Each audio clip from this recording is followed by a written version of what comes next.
lang si Mangay. Ang dami mo na naman, baby. Dumididi yan, oh. Oh. Oh, ang dami. Meow. Hindi pa makabuka yung mata nila.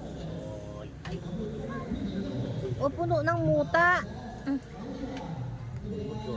Puno ng muta. Ay, mutaan mo yung anak mo. Hindi pa naman kumakain ng mga yan.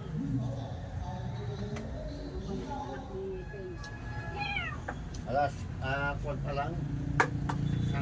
Isang buwan pa lang yung mga yan. Ocho. Oo, wait lang. Hinahanda pa yung lechon mo. 2 buwan yan bago pa sila kumain. Wala pa siyang mata, oh. Ay, ipapalit daw ni Kwan. Gutom ka na. Ni Impat. Palit daw si Impat ng ano, yung matatawag ka sa sinasabi ni Impat, ang sabi